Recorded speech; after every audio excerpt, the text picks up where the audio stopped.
قوم عاد ایک ایسی قوم تھی جو بڑے طاقتور تھے۔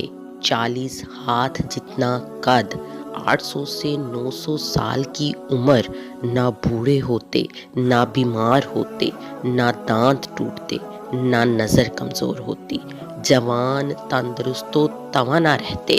بس انہیں صرف موت آتی تھی اور کچھ نہیں ہوتا تھا۔ ان کی طرف اللہ تعالیٰ نے حضرت ہود علیہ السلام کو بھیجا۔ انہوں نے ایک اللہ کی دعوت دی، اللہ کی پکڑ سے ڈرایا، مگر وہ بولے، اے ہود، ہمارے خداؤں نے تیری عقل خراب کر دی ہے، جا جا اپنے نفل پڑھ، ہمیں نہ ڈرا، ہمیں نہ ٹوک۔ تیرے کہنے پر کیا ہم اپنے باپ دادا کا چال چلن چھوڑ دیں گے؟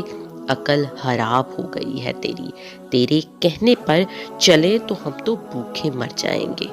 انہوں نے شرک، ظلم اور گناہوں کے طوفان سے اللہ کو للکارا، تکبر اور غرور میں بدمست بولے۔ اب قوم عاد نے تو بے وجہ زمین میں سرکشی شروع کر دی اور کہنے لگے، ہم سے زور آور کون ہے؟ کیا انہیں یہ نظر نہیں آیا کہ جس نے اسے پیدا کیا وہ ان سے بہت ہی زیادہ زور آور ہے؟ وہ آخر تک ہماری آیتوں کا انکار ہی کرتے رہے۔ کوئی ہے ہم سے زیادہ طاقتور تو لاؤ نا، ہمیں کس سے ڈراتے ہو؟ اللہ نے قحط بھیجا، بھوک لگی، سارا گلا کھا گئے، مال مویشی کھا گئے، حرام پر آ گئے، چوہے بلی کتے کھا گئے، سانپ کھا گئے، درخت گرا کر اس کے پتے کھا گئے، بھوک نہ مٹی، نہ بارش ہوئی، نہ قطرہ گرا، نہ گلہ اگا۔ پھر تنگ آ کر اپنا ایک وفد بیت اللہ بھیجا۔ ان کا دستور تھا جب مصیبت آتی تو اپنے اوپر والے کو پکار اٹھتے، جب دور ہو جاتی تو اپنے بتوں کو پوجنے لگتے۔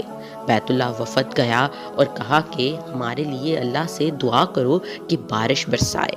اللہ نے 3 بادل پیش کیے، کالا، سفید، سرخ۔